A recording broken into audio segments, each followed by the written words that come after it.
Bien, donc à présent, on va essayer de définir ce que c'est que l'intelligence artificielle. Cette intelligence artificielle euh, qui a été considérée par Vladimir Poutine dans une déclaration qu'il a portée en 2017, un moyen puissant et que celui qui deviendra leader sera le maître du monde. Et que Elon Musk la considère euh, une arme plus dangereuse que les armes nucléaires. Et que Eric Schmidt, l'ancien PDG de Google, l'actuel président exécutif de Alphabet euh, et directeur d'un comité auprès du Pentagone, considère que l'IA rendra les humains plus intelligents. Et un professeur de Stanford qui s'appelle Andrew Ng considère que l'IA est comme la nouvelle électricité. Et ça, c'est vraiment très intéressant. Et que pour lui, il est difficile d'imaginer un secteur qui ne sera pas transformé par l'IA. Donc, l'IA, c'est comme je l'ai précisé dans mon propos introductif, l'IA, c'est une mutation historique. Donc, face à ces déclarations des hommes de politique et de pouvoir sur l'IA,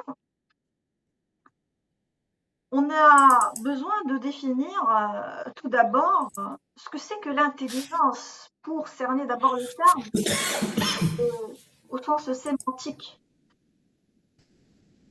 Qu'est-ce que l'intelligence, la définition de l'intelligence dans le dictionnaire, dans la langue française? Et Ulrich, si vous voulez prendre la parole, je vous en prie. Oui. Alors, avant de passer à définir ce que ça veut dire intelligence artificielle, on opte à faire une petite définition concernant le terme intelligence. Alors, pour l'intelligence, on peut dire que c'est la capacité à comprendre, à apprendre, à raisonner, à résoudre des problèmes. On peut dire que c'est une habilité qui caractérise des personnes par rapport à autres qui leur permettent de s'adapter à des situations nouvelles on peut dire et complexes à travers lesquelles il utilise des connaissances d'une manière pertinente pour arriver à des solutions.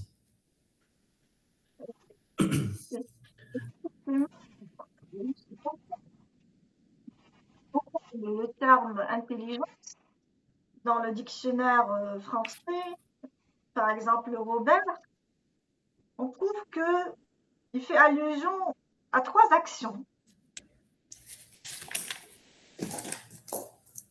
En tout cas, à deux actions et une finalité, si vous voulez. Donc, le Robert, il définit l'intelligence comme la faculté de connaître, de comprendre,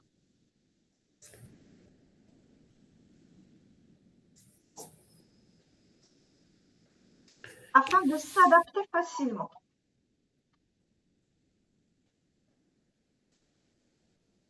Il dit aussi que l'intelligence, c'est la qualité de l'esprit qui comprend et s'adapte facilement. Donc,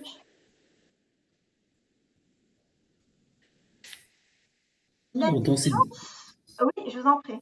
alors, ce que je constate d'après cette définition du dictionnaire Robert, il a dit il repose sur trois concepts: connaître, comprendre, s'adapter facilement. Ce que je constate, c'est que pour les habilités connaître, comprendre, ce sont des habilités mentales supérieures, c'est-à-dire des capacités intellectuelles supérieures.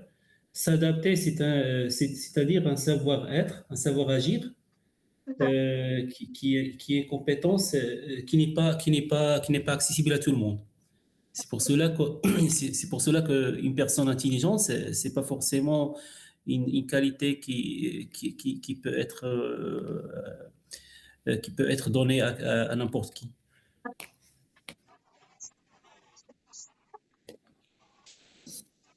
Euh, C'est savoir essentiellement la maîtrise du Oui, savoir, alors oui, que s'adapter, elle appelle en fait à la fois le savoir-faire oui. et le savoir-être. C'est- Et le savoir agir, en global, c'est le savoir agir, madame. Et le Oui. savoir-agir, justement. Le savoir-agir, il englobe le savoir-faire et le Le savoir-être. savoir, exactement. Oui. Absolument. Et donc,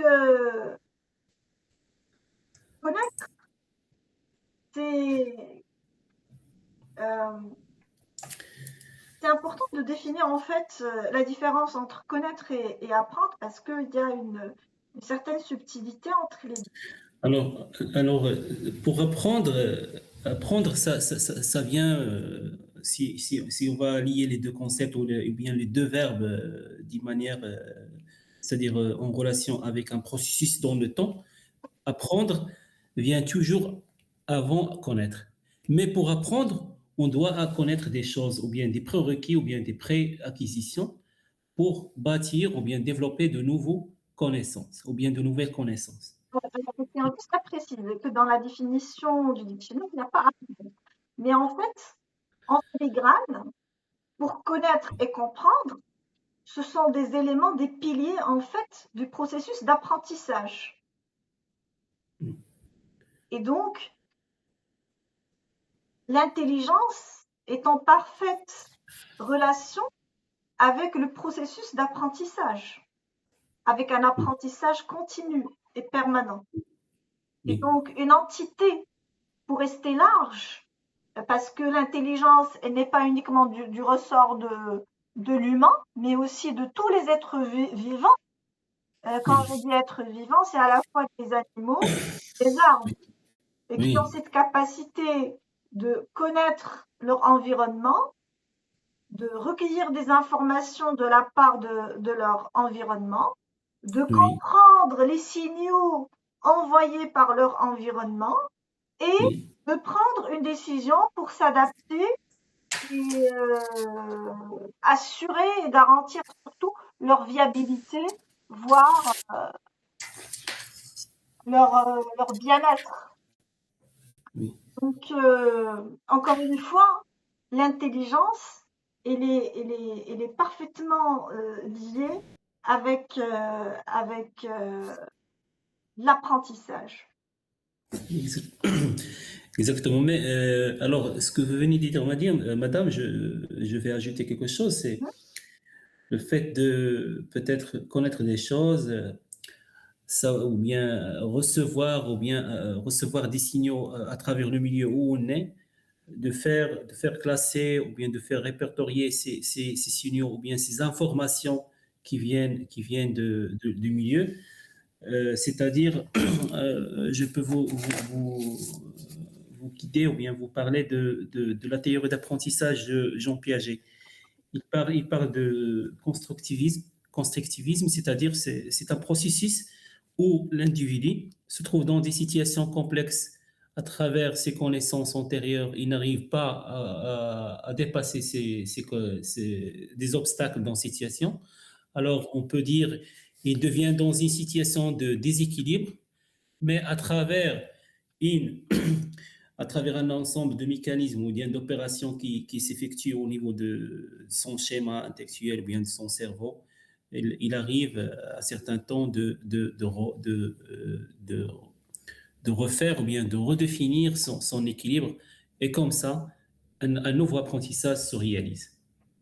Absolument. Mais, mais la question, est-ce que l'intelligence, ça reste une qualité qui est exhaustive à des personnes seulement, ou bien ça reste une qualité qu'on peut développer chez tout le monde? Alors, il faudrait juste, c'est une bonne question, mais il faudrait juste vérifier justement les conditions de l'intelligence. qu'on retrouve effectivement dans la définition. Donc, pour revenir à la définition, la faculté de connaître, et donc comment on développe la connaissance, on peut connaître des faits, on peut développer des connaissances par l'apprentissage, par des expériences, pardon, et par l'usage, l'utilisation. Et donc, on a learning by doing, learning by using. Oui. Et cette connaissance, il va nous permettre de développer des compétences, éventuellement, qu'on va mettre en pratique, justement par cet effet d'adaptation. Parce que pour s'adapter, il faudrait qu'on ait les compétences nécessaires pour agir et assurer cette adaptation. Oui. Et comprendre,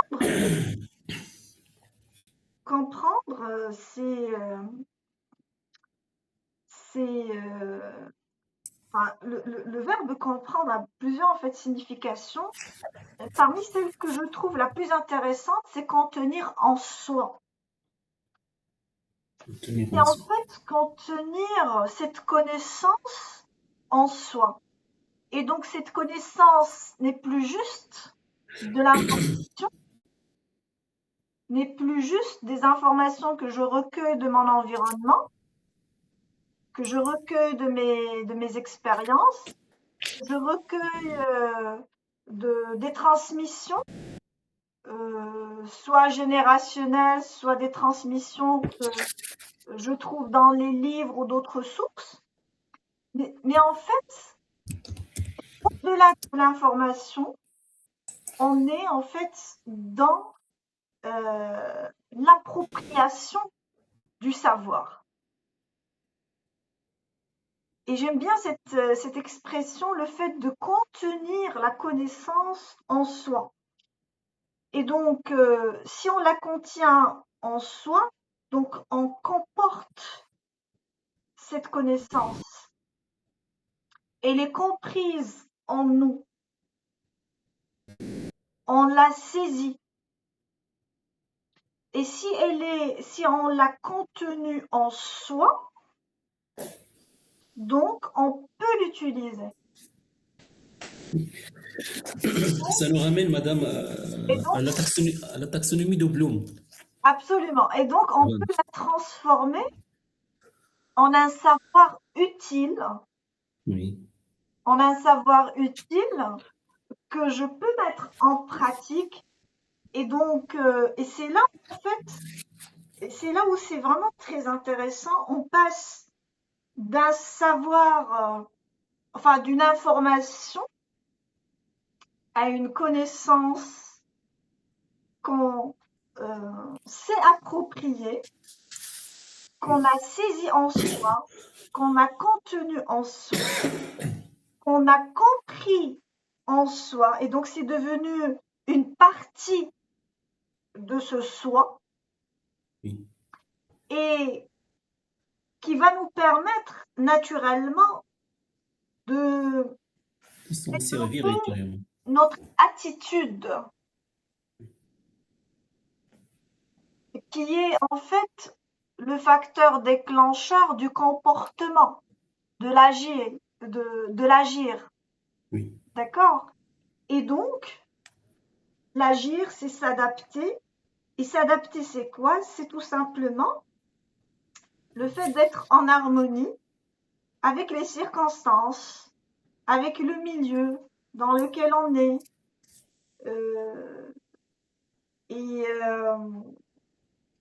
Et en fait, il y a ce savoir s'adapter. C'est le fait de s'accommoder justement avec les circonstances. Donc en fait, il y a ce savoir qui, une fois il est contenu en nous, il va nous transformer. Il va nous inviter à s'adapter. Il va nous inviter à l'appliquer. Puisqu'il est compris en nous, c'est devenu une composante, une partie constituante de nous. et il va forcément se réfléchir dans notre comportement, dans notre adaptation. Donc, un savoir compris, c'est un savoir qui va nous inviter à le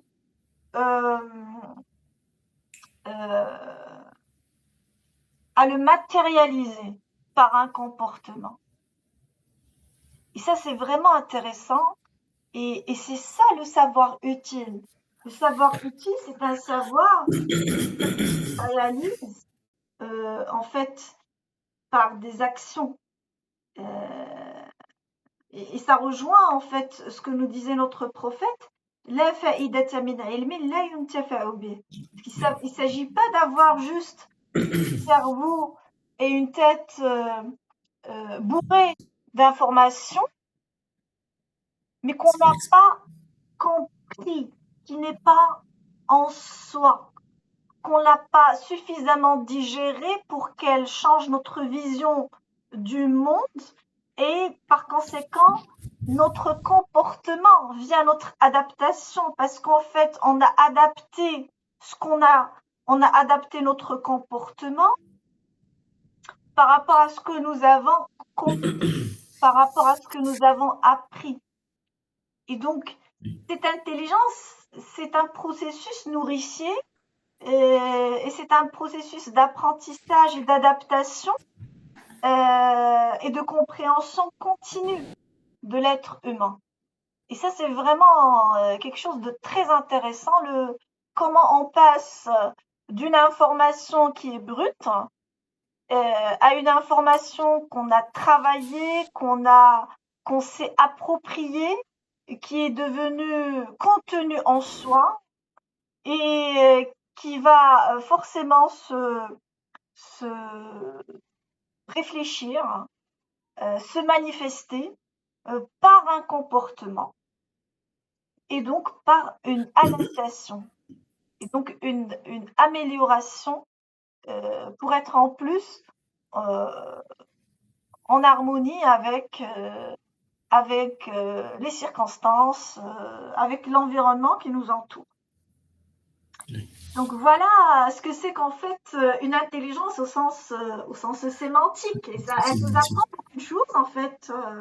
Et on se rend compte que effectivement cette capacité, en tout cas de détecter les signaux, les informations de ce qui nous entoure, de les processer d'une certaine manière et d'en faire ressortir une connaissance utile et qui nous invite à changer notre comportement, le cas échéant, pour s'adapter.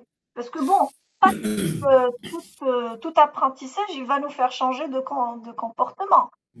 C'est au cas échéant. Et c'est là justement le savoir de s'adapter. Parce qu'il faut avoir une compétence et un savoir pour décider est-ce que c'est utile, est-ce que c'est intelligent, est-ce que c'est adéquat, est-ce que c'est approprié de s'adapter, d'adapter notre comportement ou pas, le cas échéant.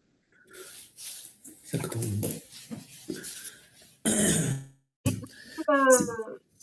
Et donc l'intelligence, c'est la faculté, encore une fois, de connaître, de comprendre et de s'adapter. Donc c'est trois verbes d'action. Hein. C'est peut-être les mêmes principes sur lesquels se base l'intelligence artificielle, à travers le deep learning et la machine apprenante. Là, on est en train de discuter l'intelligence. Voilà.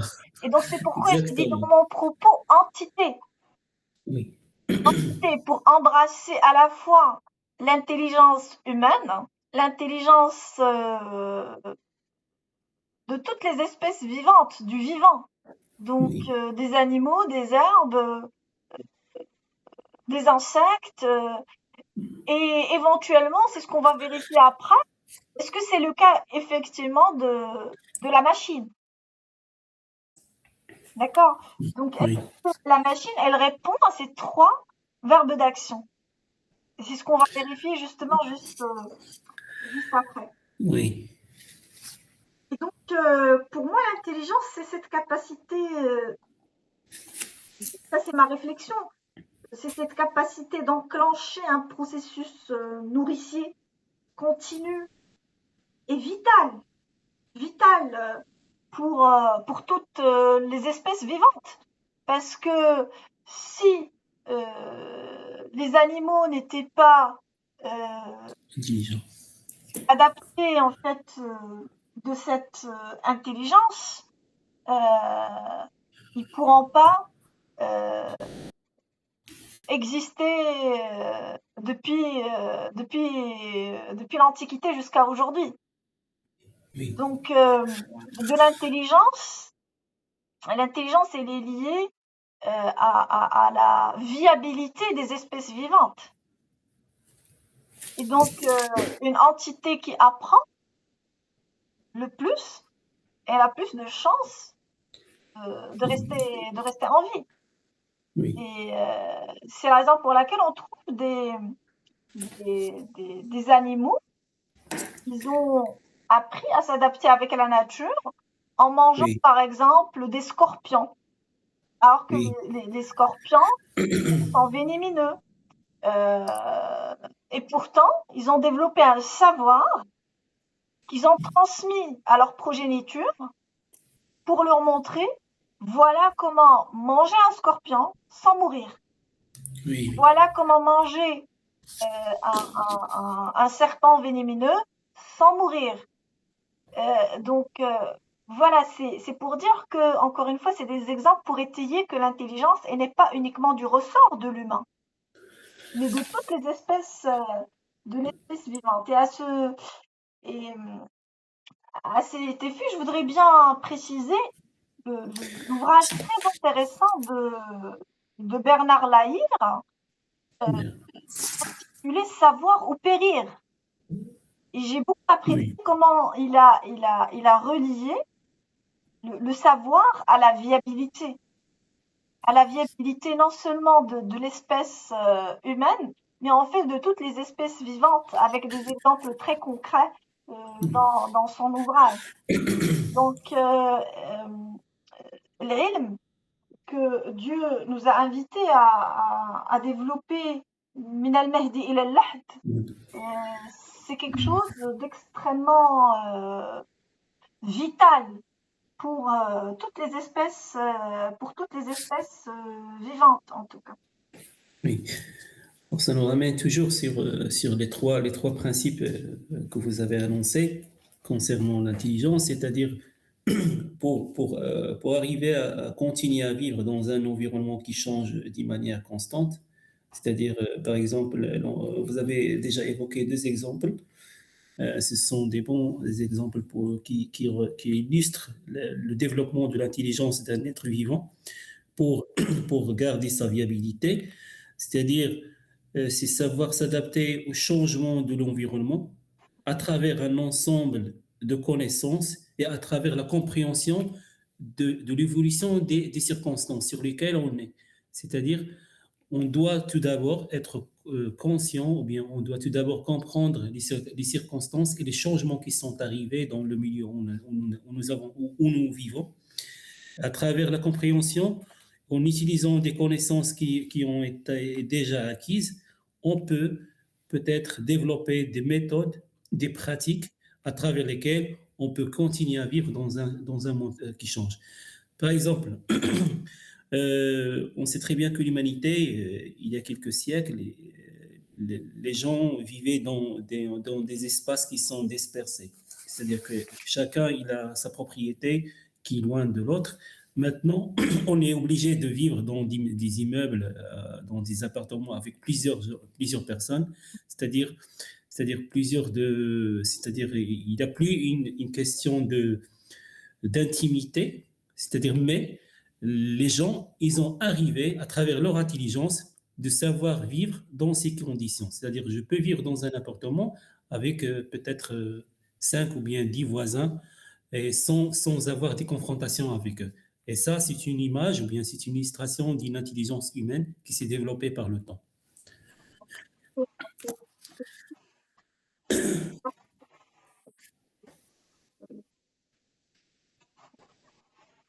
Oui,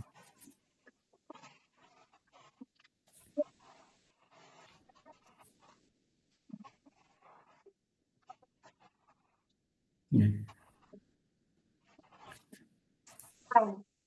Il commence par apprendre un nouveau savoir utile afin de l'adopter au point qu'il se réfléchit, se traduit par le comportement et l'attitude. De telle sorte que le comportement et l'attitude s'alignent sur le savoir compris, le savoir qui est contenu en soi, et devenir une propre pensée. Et donc c'est un savoir qui est devenu une propre pensée et qui se traduit en action. Et c'est ça le plus important. Et ça, c'est pourquoi je vais citer tout à l'heure le hadith de Sayyidina Rasulullah. Qui se traduit pas par des actions. Oui. On ne voit pas en fait d'impact du savoir accumulé. D'accord? Et donc c'est Oui. un savoir qui ne dépasse pas les lèvres. Oui. On peut réciter, mais en fait, il n'a aucun impact sur le comportement de l'individu. Et donc, il n'en profite pas de ce savoir. Et donc, en fait, c'est un savoir qui est resté juste de l'ordre de l'information, qui s'est pas traduit en compréhension, puisqu'il n'est pas vraiment contenu en soi. Il n'a pas été processé, parce que chaque information qui a été processée est comprise, contenue, appropriée en soi. Elle a le pouvoir de changer cet individu et de changer son comportement, de traduire ce savoir en des adaptations, en des changements, en de nouveaux comportements. Oui. De matérialiser justement cette pensée, Exactement. de donner corps, j'aime bien cette expression, de donner corps à cette pensée. Et donc pour moi, l'intelligence, c'est la faculté de traduire le sens saisi dans la propre pensée de l'individu, en action concrète, donnant ainsi corps à la pensée en la matérialisant. Et c'est pourquoi dans notre religion, encore une fois, on est invité à l'amal. Et dans notre religion, encore une fois, il suffit pas de amanu. Pour moi, amanu, c'est comprendre. Comprendre, c'est contenu en soi. Et donc, il faut concrétiser ce iman. Il faut le matérialiser par al-amal. Donc, هناك اقتران في القرآن الكريم ما بين الإيمان والعمل. الذين آمنوا وعملوا. À chaque fois, كاين Oui. la relation entre les deux. La corrélation. Absolument, cette corrélation. Oui. Et donc, cette nouvelle propre pensée, ça devient une propre pensée, parce qu'on se l'est appropriée.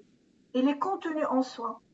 Cette nouvelle propre pensée peut bousculer une ancienne pensée et appeler à l'adaptation, à la révision du comportement ou l'attitude pour s'aligner, pour se conformer à ce savoir compris et intégré.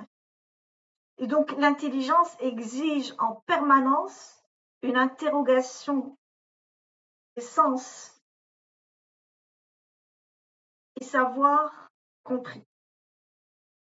Et c'est là où peut-être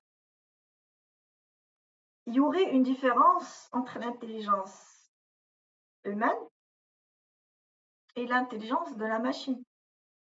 C'est cette réflexivité, c'est cette capacité à interroger les sens et les savoirs compris, stockés en soi. Est-ce que c'est utile? Est-ce qu'il ne faut pas les remplacer par d'autres? Et une décision de s'adapter, d'adapter le comportement, l'attitude au sens, au savoir adopté. Et donc le savoir est adopté moi, ça, c'est une autre réflexion entre adopter et adapter. Pour moi, le savoir est adopté, d'où le haut, parce qu'en fait, la différence entre adopter et adapter, au niveau de la forme des mots, c'est uniquement une lettre. C'est le O et le A. Et donc, c'est comme si on a encerclé, donc adopter, c'est comme si on a encerclé, cerné le savoir en l'adoptant. Après l'avoir approprié, emmagasiné, pris, stocké, il convient de décider d'adapter le comportement et l'attitude en conséquence pour s'y conformer, en y être en harmonie, être capable de l'appliquer. Et donc l'alternance entre le O et le A, entre adopter et adapter, dans le même emplacement et ordre des verbes, est plus que parlante pour moi. Et A, le A de adapter, c'est un accent circonflexe qui distingue le retenu du stocké ou emmagasiné. Parce qu'on peut stocker beaucoup de choses. C'est comme on a acheté plusieurs choses. Est-ce qu'on va utiliser tout ce qu'on a acheté? Donc, c'est Bien sûr, une non. différence entre le fait d'adopter et adapter. Adapter le comportement, adopter une connaissance et adapter un comportement. Et donc, c'est une sélection d'une partie retenue par la barre du A, peut-être.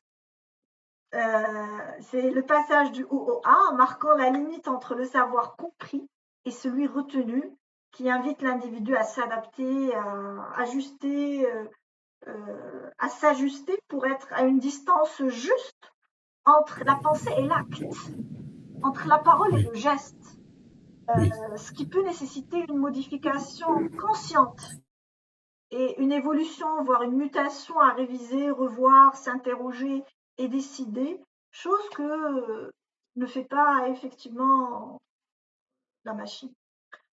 Donc voilà pour en fait la définition de l'intelligence au niveau de la langue française. Maintenant, pour l'intelligence en anglais, est-ce qu'il y a une différence entre les deux?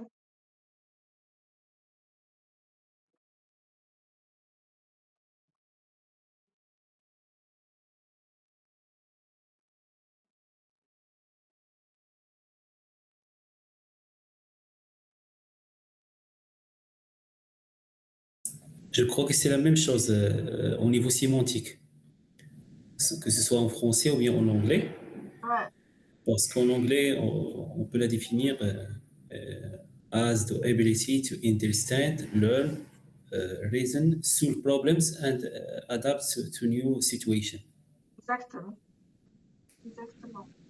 C'est-à-dire on trouve les mêmes verbes ou bien les mêmes principes, c'est connaître, comprendre et s'adapter.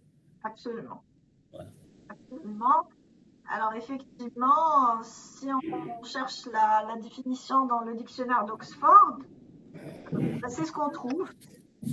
Et malheureusement, en tout cas, ça m'a vraiment intriguée parce que dans certaines vidéos et dans certaines déclarations de personnalités qui sont assez reconnues dans le domaine de l'IA, ben, ils considèrent que la définition de l'intelligence en anglais, c'est plutôt faire des calculs, alors que lorsqu'on cherche l'information de la source, et c'est ça en fait le travail du chercheur, c'est qu'il ne se cantonne pas à ce qu'il trouve, il doit vérifier lui-même. C'est un travail Oui. comme je l'ai dit dans la conférence, c'est comme un travail de détective. Donc il doit vraiment vérifier. Euh, Voilà. Bon, calculer, madame, même si ces chercheurs ont déjà attribué le verbe calculer à l'intelligence en anglais, calculer, ça reste quand même une habilité qui nécessite de connaissances, enfin. Parce que pour savoir calculer des choses, vous devez maîtriser ou bien connaître des techniques de calcul. On est d'accord. Alors, Mais limiter l'intelligence qui est multidimensionnelle à une seule compétence qui est le calcul, c'est très réductionniste. oui, C'est le moins que l'on puisse dire. c'est une définition qui est très réduite. Alors, parce que le calcul, ça reste quand même une habilité qui est très, très minuscule par rapport à d'autres capacités ou bien d'autres qualités intellectuelles. Donc, on est tout à fait d'accord que, en fait, les deux langues considèrent que l'intelligence relève de trois verbes d'action, donc connaître, comprendre Comprendre, et s'adapter. s'adapter. Oui, Et donc, c'est tellement lié à l'action. L'intelligence, elle est liée à l'action. Et ça, c'est très important. exactement. Très important, C'est la pratique. absolument. Non. Et donc, même lorsqu'on revient à l'étymologie de, de, de l'intelligence, euh, finalement, on n'est pas loin de ce que nous avons dit.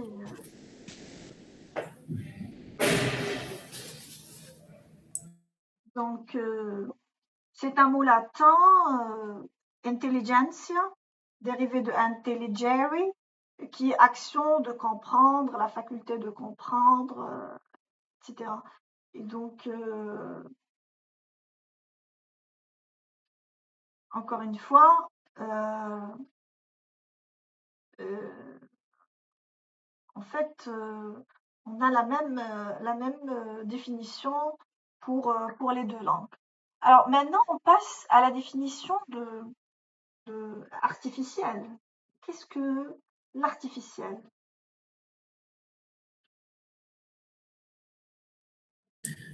Alors, pour artificiel, c'est un mot qui dérive du radical art, Mhm. c'est-à-dire quelque chose qui reflète une création, c'est-à-dire quelque chose d'extraordinaire.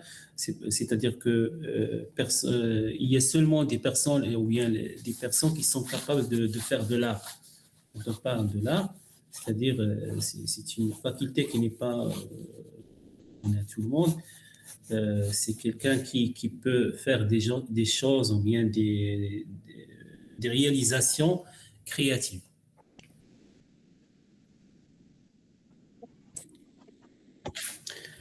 Non, alors, dans un côté technique, c'est-à-dire quelque chose qui n'est pas naturel. Si on veut faire une définition du mot artificiel, c'est-à-dire quelque chose qui n'est pas de la nature, qui n'est pas créé par la nature, mais qui est créé par un être humain. Par exemple, euh, on a des machines qui sont artificielles. Voilà, on a des objets qui sont artificiels et on a des choses qui sont naturelles. Par exemple,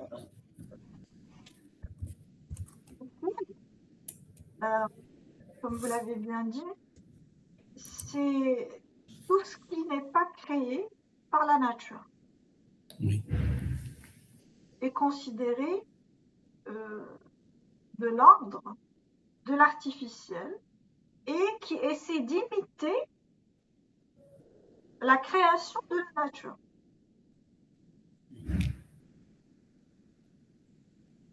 Donc, tout ce qui est artificiel, il essaie d'imiter le naturel. Et là, en fait, lorsqu'on dit la nature, bon, on peut l'appeler la nature comme on l'appelle Dieu, tout simplement, qui est oui, derrière la nature. Sauf oui. que dans la conception,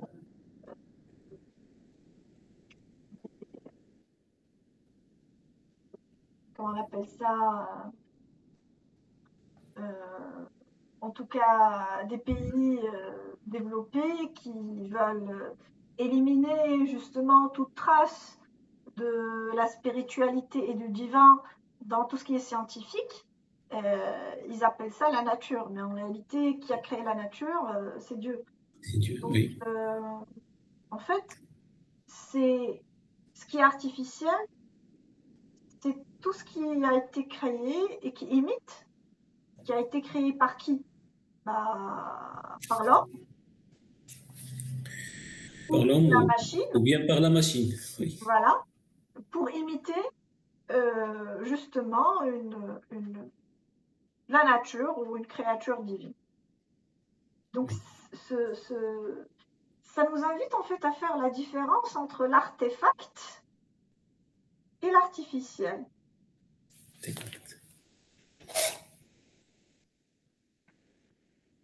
Alors, c'est quoi un artefact? Bon, c'est une créature, ou bien c'est un objet, ou bien c'est une machine qui est fabriquée artificiellement, je crois.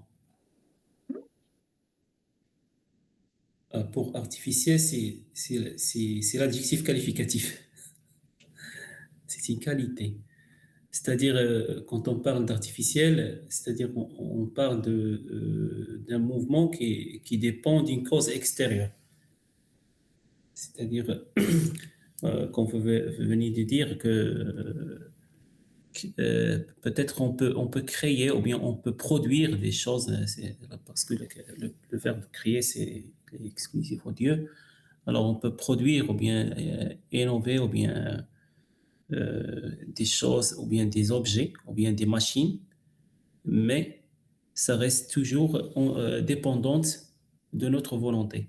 Par exemple, on a déjà inventé la voiture, mais la voiture, il ne peut pas marcher ou bien se bouger ou bien démarrer sans l'intervention de l'être humain.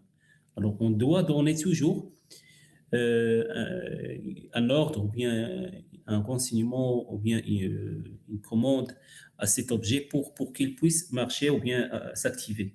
Par contre, tout ce qui est naturel, il possède en lui-même la capacité ou bien le principe du mouvement, c'est-à-dire il est spontané, il est autonome dans son processus de vivre. Je vous donne l'exemple d'une plante ou bien le cycle de vie d'une plante. C'est-à-dire il pousse, puis il se développe. Peut-être il va donner des produits sous forme de fleurs, ou bien sous forme de grains, ou bien sous forme de légumes, ou bien de fruits. Mais à certains temps, il va mourir. Et comme ça, ce processus n'est pas forcément dû à une intervention humaine. C'est un processus de nature. Par exemple, un fermier ou bien un agriculteur, quand il cultive son champ, il va attendre le mouvement naturel de ses grains. Il n'a rien ou bien il n'a aucune capacité de faire pousser ses grains. C'est ça le naturel. Par, par- Par contre, l'artificiel, c'est quelque chose qu'on monte d'une manière continue à partir de notre planning ou à partir de notre intention de créer quelque chose qui sera utile. Par exemple, des robots ou bien des machines ou bien des voitures, ainsi de suite.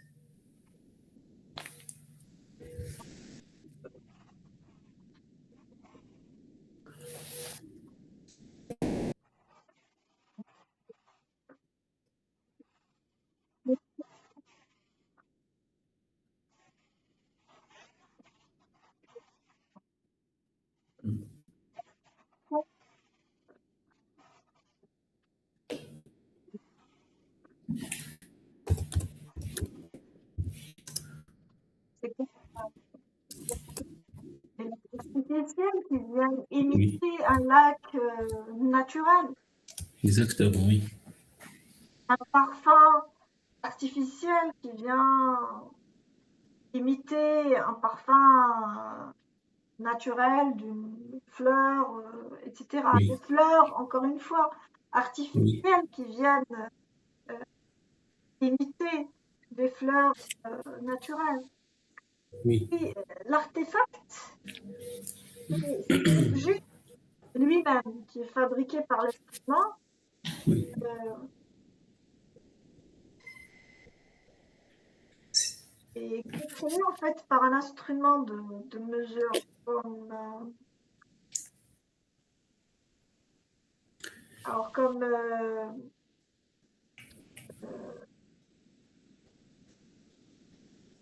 par exemple, une vieille pièce de monnaie, en fait. Oui, C'est pas la vraie, mais c'est un artefact. On a imité la, la mettre, par oui. exemple, dans un musée et dire voilà, dans le temps, telle civilisation avait monnaie, par exemple. Donc, en fait, c'est ça la différence majeure entre artefact et artificiel.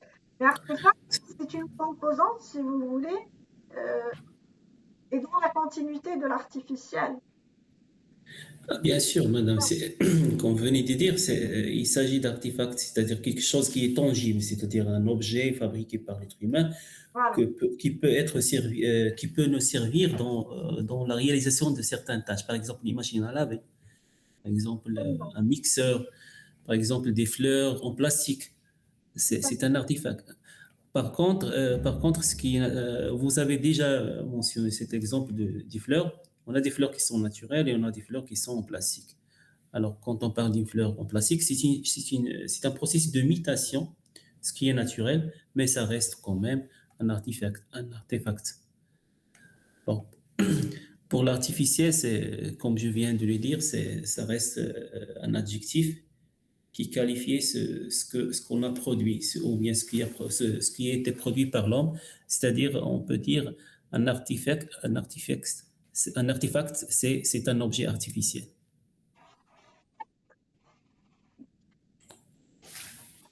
Euh, Oui,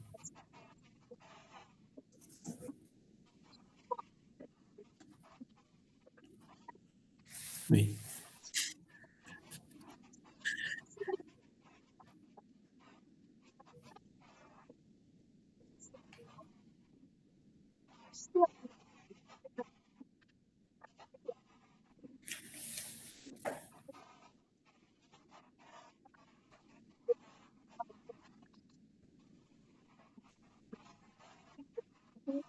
euh, oui, donc, euh,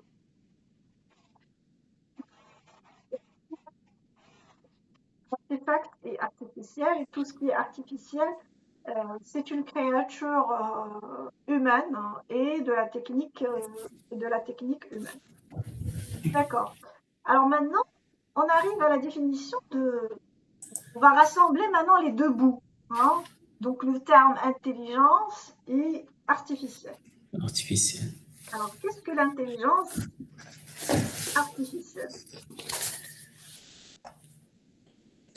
Alors, pour l'intelligence artificielle, c'est-à-dire, il n'y a pas une définition qui représente un consensus à propos de ce terme, ou bien ce concept d'intelligence artificielle. Parce qu'il y a plusieurs chercheurs qui ont donné une définition à ce concept. Il y a des entités ou bien des organismes qui ont aussi donné des définitions à ce concept. Mais ce que j'ai constaté d'après plusieurs définitions que j'ai trouvées ou bien que j'ai rencontrées, c'est qu'il y a toujours un côté technique et un côté fonctionnel dans ces définitions. C'est-à-dire, par exemple, je vais vous donner, madame, le- une définition de l'OCDE. Mhm. Une dé- alors, il dit que l'IA, c'est un ensemble de mécanismes permettant à un agent de percevoir, de raisonner et d'agir. C'est-à-dire, c'est la même chose. Ça nous ramène aux trois principes qu'on a trouvés dans la définition sémantique du mot intelligence. Mais, mais le côté technique ici, ou bien fonctionnel, c'est que il a ajouté dans cette définition l'ensemble de mécanismes permettant. Alors, mécanisme, c'est-à-dire plusieurs outils, des techniques qui sont capables d'agir et peut-être de raisonner. Oui, percevoir, raisonner et agir. Trois verbes. Alors, pour cette définition de l'OCDE. Alors, par contre, pour la déclaration, par exemple, une autre définition, la déclaration de Montréal pour un développement raisonnable de l'IA en 2018, il définit l'IA comme l'ensemble des techniques qui permettent à une machine de simuler l'intelligence humaine, notamment pour apprendre, prédire, prendre des décisions et percevoir le monde environnement. Alors là, il y a plusieurs verbes, c'est l'apprentissage, la prédiction, la prise de décision et la perception du monde environnement. C'est toujours la même chose, mais c'est toujours, je dis qu'il y a un côté technique dans ces définitions, c'est à travers un ensemble de techniques. Une autre définition, c'est que, oui, pour prendre des décisions, percevoir le monde environnement, prédire, apprendre, prendre et prendre. Oui, et percevoir le monde environnement. C'est-à-dire quelque chose, avoir une perception du monde, c'est-à-dire peut-être dans un temps, dans le futur ou bien de l'avenir, cette intelligence artificielle pourra réagir d'une manière autonome.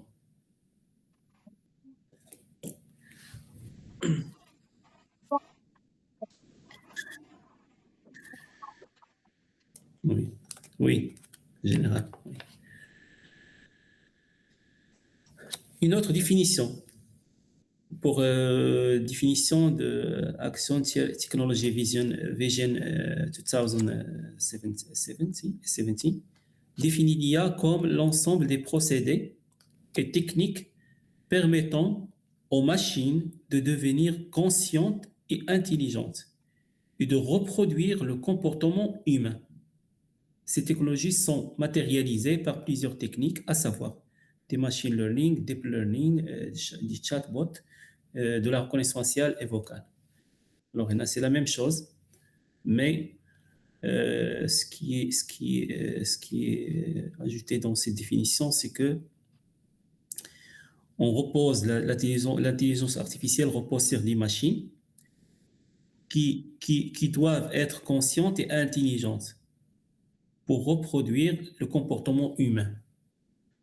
Et quand on parle de comportement humain, c'est-à-dire on parle d'un comportement conscient, qui n'est pas un comportement sans vision et sans but, c'est-à-dire un comportement qui est poussé ou bien qui est guidé par plusieurs contraintes du contexte, que l'être humain, il est toujours en confrontation et qu'il doit agir ou bien agir d'une manière pertinente et efficace.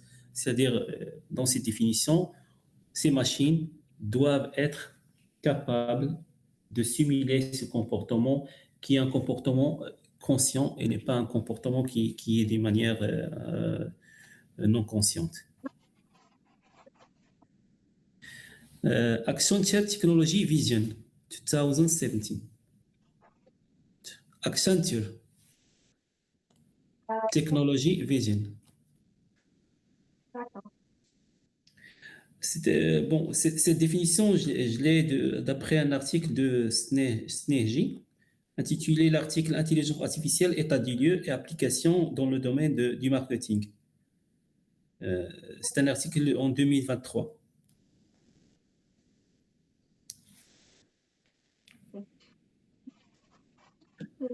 Ces définitions,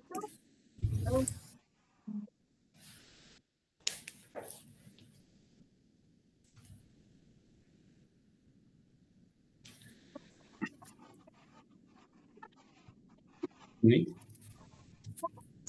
Oui.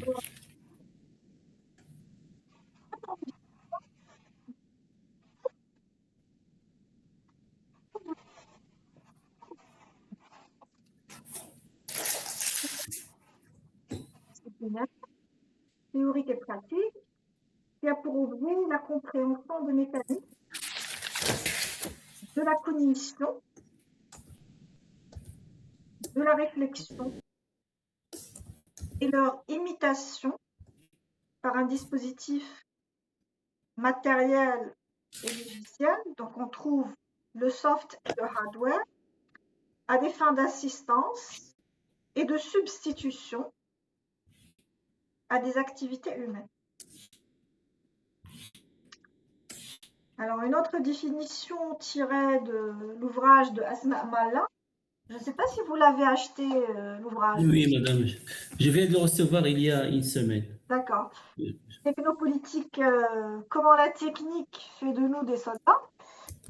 Alors, elle dit que l'IA, c'est une réalité matérielle, hétérogène, opérationnelle et qui est bien entendu omniprésente dans nos vies.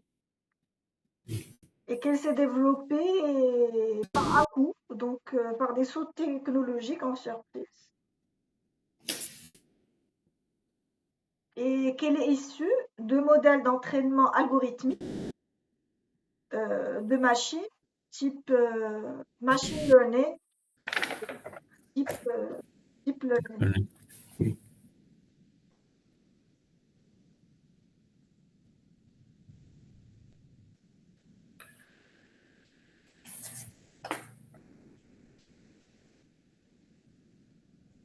Alors, quoi d'autre? Concernant la définition de l'IA.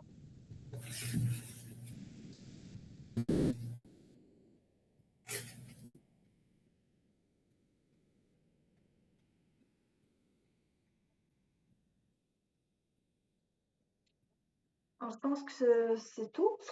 Maintenant, pour revenir justement, pour discuter ces définitions de l'IA. Moi, je trouve que la plus peut-être intéressante, c'est celle finalement du dictionnaire Larousse, qui dit que l'IA, c'est un champ interdisciplinaire, théorique et pratique. Oui. Moi, je trouve que c'est la définition qui a réussi à embrasser, en fait, et à bien cerner les contours de l'IA. Donc, c'est un champ interdisciplinaire parce qu'il y a ce qu'on appelle les NBIC. Donc, c'est un champ qui réunit les NBIC, donc nanotechnologie, biologie,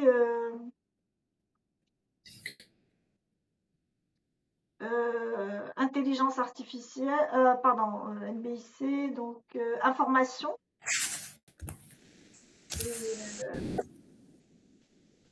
J'ai oublié. Technologie d'information et sciences cognitives.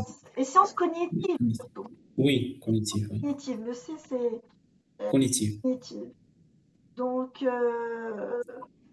c'est la relation justement, c'est la reliance entre tous ces champs disciplinaires à la fois.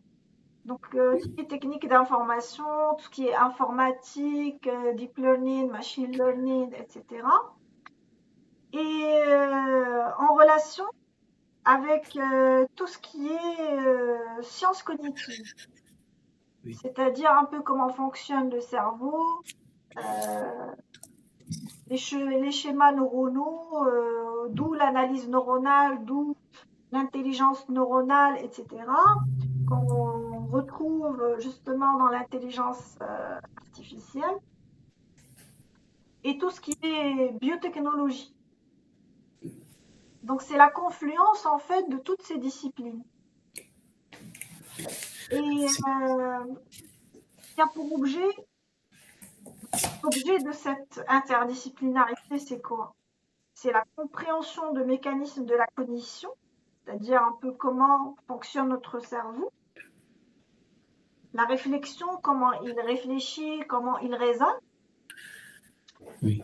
Pourquoi faire, encore une fois? Pour imiter la cognition, pour imiter le processus de réflexion, le processus de raisonnement de l'humain. Comment? Ben, en utilisant un dispositif qui est composé de matériel et de logiciels, donc de hardware et de software. Et c'est là où on trouve justement les techniques d'information. Pourquoi, encore une fois, à des fins, pour quelle finalité ultime? Pourquoi on fait tout ça? Bah, c'est soit pour accorder de l'assistance à l'humain, Ou bien le remplacer. ou bien une substitution à ses activités, Oui, faire le travail à sa place. Au lieu qu'il fasse lui-même cette tâche, la machine, l'intelligence artificielle, je, je rappelle encore une fois qu'il est composé d'un dispositif matériel et de logiciels, de software, elle va le faire à sa place. Alors déjà, euh, si on prend cette finalité, si on démarre la discussion à partir de cette finalité, moi je trouve que finalement, la finalité, elle est noble. oui, exactement, Et oui. c'est quelque chose qu'on a déjà. On a par exemple dans nos cuisines des outils qui nous assistent, Oui, nous aident, voire qui peuvent faire le travail à notre place. Je ne sais pas moi, au lieu de moudre, je ne sais pas moi, du café à la main, eh ben, il y a une machine qui peut le faire à notre place. Et il nous revient juste à appuyer sur un petit bouton. Et le café est moulu. Et donc, oui, cet appareil, elle a fait le travail à ma place. Elle m'assiste, elle m'aide. C'est-à-dire, moi, je vais faire une partie et puis elle va faire une autre partie. Elle va pas remplacer totalement mon travail, mais quand même, elle va m'aider dans ma tâche. Et donc, d'emblée, tous les outils, toutes les machines dont on dispose depuis la nuit des temps, parce que depuis l'avènement de l'humanité, la technique est utilisée. L'homme, depuis l'Homo sapiens, bah, il a eu l'intelligence d'aiguiser une partie du bois pour en faire comment on appelle ça, une harpe, et pour la tirer comme une flèche et attaquer des animaux et donc avoir de quoi se nourrir. Ou pour pêcher les poissons qui passent par des rochers, par exemple, dans une rivière. oui, Donc, l'usage de la technique euh,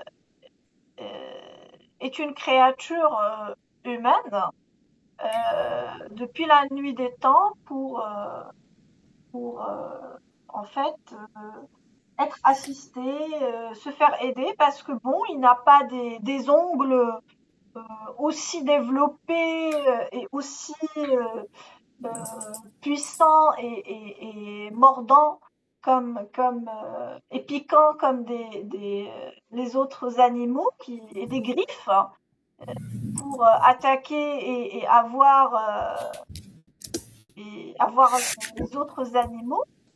oui, Et donc, le physique de l'humain, les capacités physiques de l'humain sont en fait limitées pour, euh, en elles-mêmes, limitées pour qu'il puisse s'adapter à la nature, s'adapter à son environnement. Et donc, il avait besoin, depuis la nuit des temps, d'outils qui vont lui permettre de s'adapter justement à cet environnement pour oui, qu'il puisse assurer sa viabilité. oui, Et donc, ces outils lui ont permis non seulement d'assurer sa viabilité, de se protéger contre les menaces, etc., mais par la suite, il a commencé à les développer, et donc, au point que il ne joue plus cette fonction de protection contre des menaces pour assurer juste le minimum de sa viabilité, mais ils sont devenus des outils qui lui permettent un certain bien-être de vie, un certain confort de vie, Bon, etc.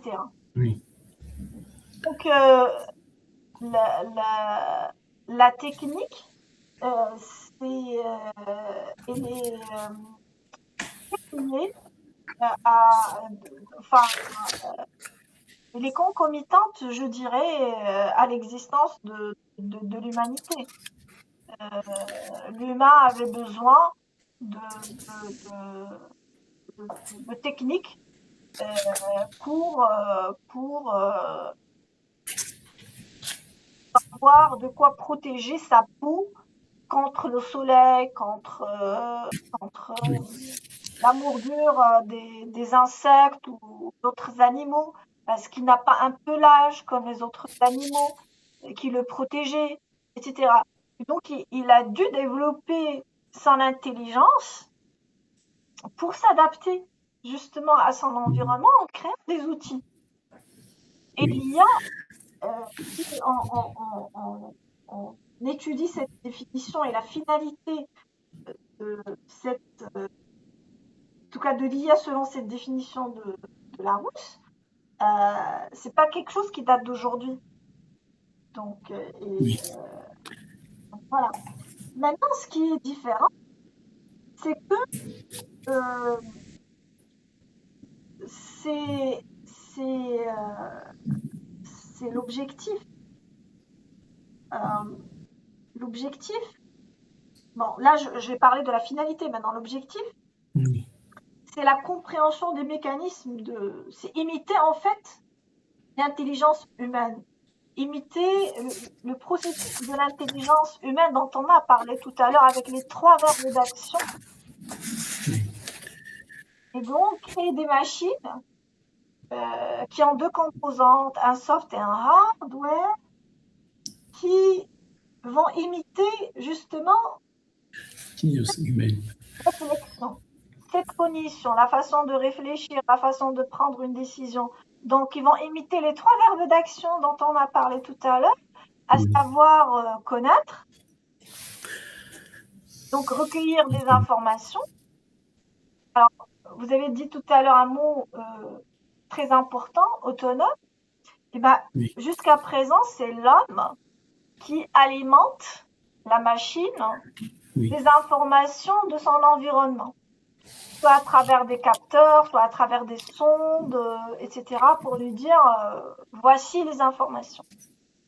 Et puis, la machine, elle fait du processing.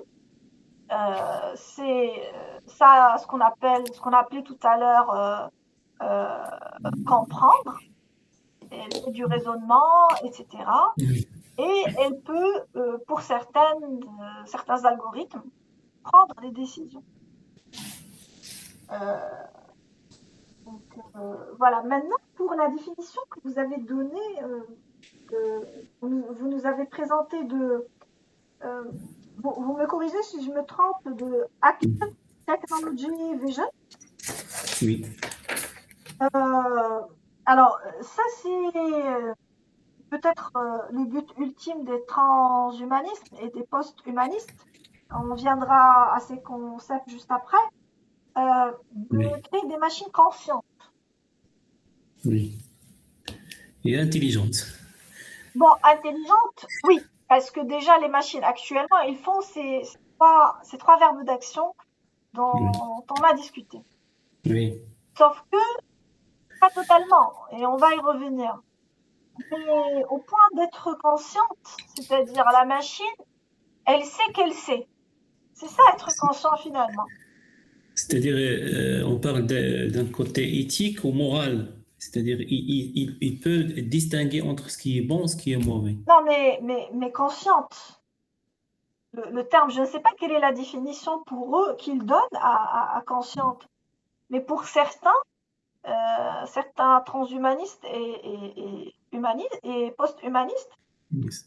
ils rêvent, en fait, c'est juste une rêverie, Oui, oui, de créer des machines conscientes.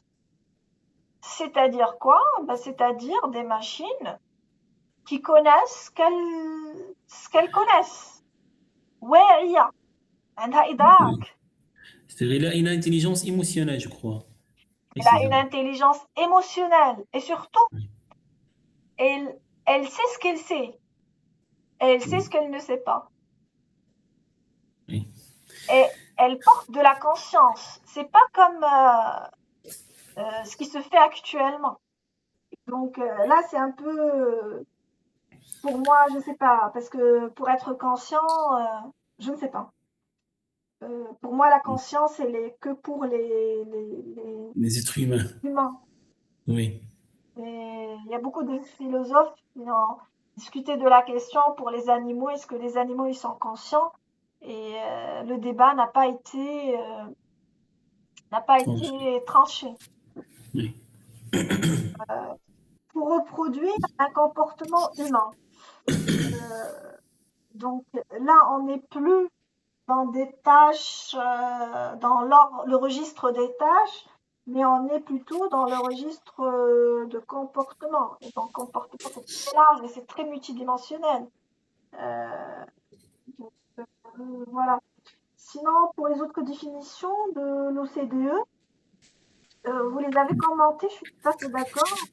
Euh, Maintenant, pour percevoir, pour connaître, si on leur donne des Raison. informations.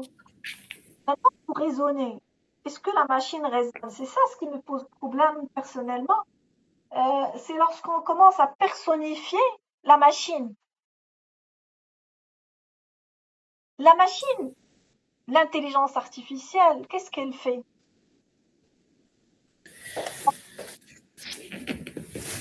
Elle ne fait que des calculs.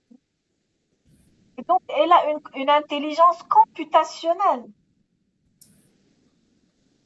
Elle transforme toutes les informations en un langage binaire Oui, et du zéro. oui. Et c'est en fonction de l'algorithme que l'humain lui a fourni, elle va l'utiliser, elle va faire des calculs, euh, un nombre très très important de calculs en un petit laps de temps pour prendre une décision. Mais est-ce que est-ce que ce processus computationnel, composé de 1 et de 0, de calculs et des algorithmes, est-ce qu'on peut le considérer un raisonnement? Est-ce que la machine raisonne? Peut-être il raisonne, la machine raisonne sur la base de plusieurs modèles qui ont été alimentés à cette machine. Par exemple, on parle du concept des situations problèmes similaires, ou bien puisqu'il a déjà traité, ou bien il a été alimenté par un ensemble de données concernant une situation, c'est-à-dire les circonstances de cette situation, les solutions qui étaient attribuées à cette situation.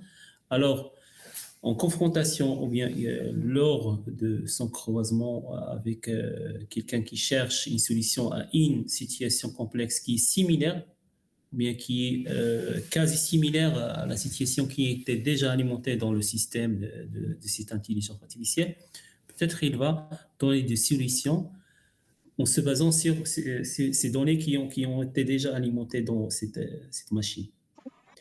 Je ne sais pas, j'ai une vision un peu. Peut-être c'est un raisonnement, peut-être madame, c'est un raisonnement qui n'est pas similaire au raisonnement de l'être humain. C'est un raisonnement qui est toujours tributaire des données qui ont été alimentées. Euh, mais on sait très bien que une intelligence artificielle, plus qu'il est alimenté de données, plus il devient une machine qui est capable de raisonner. Euh, alors, pour moi, j'ai une vision un peu différente des choses. moi je trouve qu'en fait il y a ce qu'on appelle un abus de langage. Et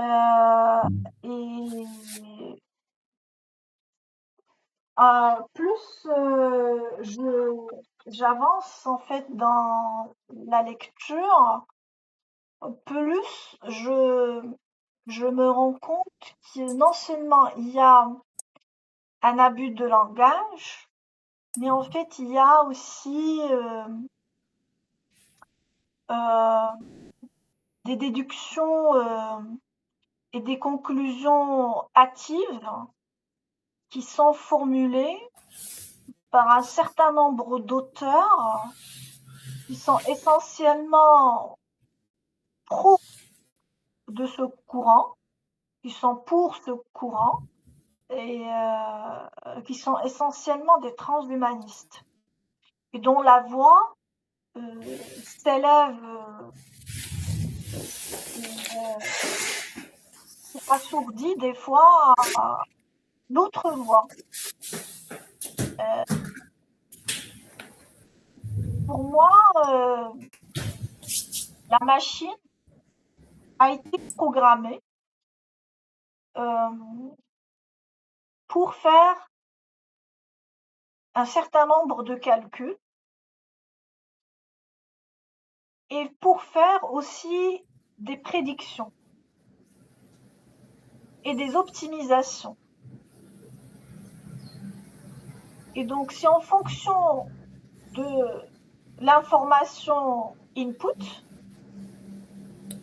qui va être processée selon l'algorithme qui a été introduit et programmé par l'humain pour que la machine, le grand calculateur, fasse les calculs et fasse également des prédictions sur la base de ce modèle algorithmique, elle va nous donner un résultat, un output. Ce output, c'est un output chiffré pour lequel elle va, pour nous le présenter, nous les humains, elle va lui apporter un habillage en plusieurs formes. Ça peut être des mots, donc un habillage textuel, un habillage en images, un habillage en vidéo, etc. Ou un habillage en coding pour ceux qui demandent du coding. Donc, selon la requête que nous avons formulée. Et en fait, quand j'ai lu l'ouvrage, ça fait une année ou plus, de Laurent Bibard et de Nicolas Sabouret, qui s'intitule L'intelligence artificielle n'est pas une question technologique. Échange, ça c'est un ouvrage intéressant, échange entre philosophes et informaticiens. Et la conclusion en fait de cet ouvrage, c'est ce que c'est la, enfin, c'est la position que j'ai prise et que je viens de vous la présenter, c'est que d'après cet échange entre ces auteurs, un qui est philosophe et l'autre qui est informaticien, en fait, il n'y a pas en réalité dans le concret, si on veut vraiment être précis dans notre propos, une sorte d'intelligence. Parce que c'est pas la machine qui fait. La machine, on l'a juste programmée. C'est vrai qu'elle peut apprendre d'elle-même en recueillant d'autres informations et en adaptant encore mieux les prédictions. Mais ça reste toujours par rapport au modèle algorithmique qu'on lui a fourni au départ. Et donc, si on lui fournit un modèle algorithmique qui ne tient pas la route, le output va forcément le réfléchir. Et donc, pour moi, dire que une machine raisonne, alors que concrètement, elle ne fait que des calculs, une machine, c'est un supercalculateur, tout simplement, et qui traduit, suite au programme qu'on lui a fourni, notre requête en un langage binaire qu'elle connaît. Donc elle fait la traduction en un langage binaire qu'elle connaît, et puis elle applique son modèle algorithmique, l'optimise en fonction des équations dont elle a, et elle nous fait ressortir un output, un résultat, qui par la suite le traduit en lui faisant porter un habillage qui correspond à la requête émise, donc soit textuelle, etc., etc. Maintenant, avec comme vous l'avez dit, l'IA devient intelligente, de plus en plus intelligente. Je suis pas très d'accord pour ce terme intelligent, moi je dirais performante, à mesure où on l'alimente de nouvelles informations. Oui. Maintenant qu'il alimente, c'est toujours être humain, L'être jusqu'à humain. présent. Donc voilà, et on aspire à ce que elle s'auto-alimente. Maintenant, ce qui est intéressant dans cette IA, et notamment avec le réseau des neurones et le deep learning, c'est que l'IA, en fait, elle peut auto-apprendre. Oui. D'accord? Elle peut auto-apprendre à travers ses expériences. Et donc, elle va optimiser l'algorithme de départ. Pourquoi? Parce qu'elle a été déjà programmée à le faire. C'est ça ce qu'on oublie. Elle ne fait pas ça d'elle-même comme ça, parce que de manière autonome. Mais en fait, elle le fait parce qu'elle a été programmée à le faire. Et moi, j'ai l'impression que il y a un courant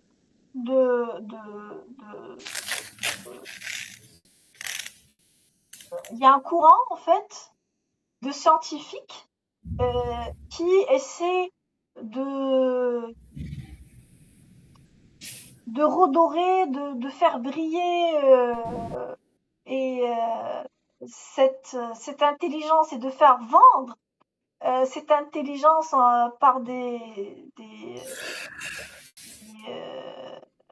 attributs euh, qui ne correspondent pas vraiment à l'IA. Et c'est pourquoi j'ai dit tout à l'heure qu'il y a vraiment beaucoup d'abus de langage, beaucoup d'exagération dans les propos, et qu'on a vraiment, si on veut étudier les choses de manière scientifique, sereine, zen, et qui se respecte, faire une déconstruction de tout ce langage médiatique trop clin-clin pour creuser et voir la réalité des choses et appeler les choses par leur nom. C'est ça le plus important. Mais ça n'empêche que l'IA, elle a en fait beaucoup de vertus dont on aura l'occasion de parler.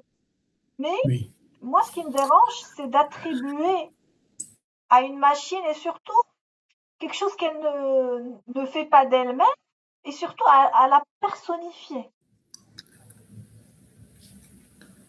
Et la rendre intelligente, alors que c'est l'humain qui l'a programmée. C'est l'humain qui est intelligent. Je ne sais pas si vous êtes d'accord avec... Oui, oui. Madame, votre point de vue, c'est que quand on parle, ça reste d'une intelligence, intelligence, ou bien d'une machine intelligente, ça reste en relation avec des projets de recherche qui sont en train de se dérouler dans les laboratoires par des informaticiens et des chercheurs. C'est ce qu'on appelle l'IA générale ou bien l'IA forte. Maintenant, ce qu'on a, c'est de l'IA faible, c'est-à-dire de l'IA qui est dépendante de l'être humain à travers son alimentation, qui est capable de faire des tâches, mais qui ne peut pas se manifester des comportements. Alors, on est d'accord sur ce point.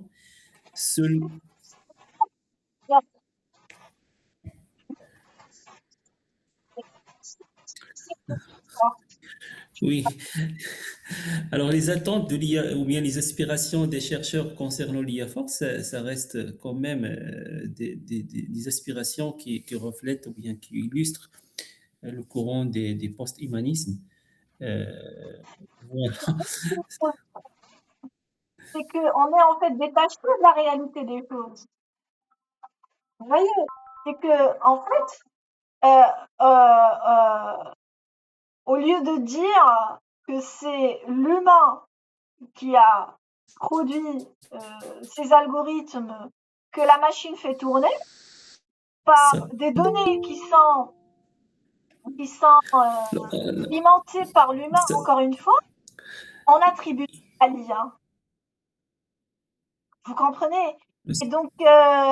Et donc, c'est ce qui me pose problème. C'est le fait de personnifier l'IA, de la rendre vraiment une personne à part entière. Oui. On a envie tellement de... C'est comme si, en fait, on veut rendre l'artificiel un naturel, de force, alors que lui, il ne fait que imiter. Oui, oui. Il ne fait que Exactement. imiter le naturel. Mais en fait, on veut faire coûte que coûte qu'il devient naturel. Il devient un humain. Et donc, on lui a accordé des attributs d'un humain. Alors que c'est pas le cas. Voilà, moi, ce qui me dérange au niveau... Et je trouve que c'est pas précis du tout. Je comprends bien que c'est pas fait comme ça sur un coup de tête ou que c'est juste une erreur. Non, non, mais c'est vraiment voulu. D'abord pour des considérations économiques et notamment d'appropriation sociale, parce que comme vous l'avez remarqué, en l'espace de rien de temps, il y a des millions et des millions de citoyens dans le monde qui utilisent l'IA. Oui. Et ça permet en fait d'alimenter l'IA et de la rendre encore plus performante. Et pour des considérations géopolitiques et politiques, pouvoir et d'hégémonie, voire de totalitarisme, qu'on aura l'occasion de discuter. Donc voilà ce qui me pose problème. Mais il suffit juste de dire les choses telles qu'elles sont. Hein, ne pas trop redorer le blason et en fait se décoller de la réalité des choses. Il faut appeler juste un chat, c'est tout. Oui. Alors, je pense qu'on peut arrêter on a terminé la définition de l'IA. Oui. Et maintenant, on va passer au deuxième point. Je pense que c'est bon, c'est ça? C'est très bien. Oui.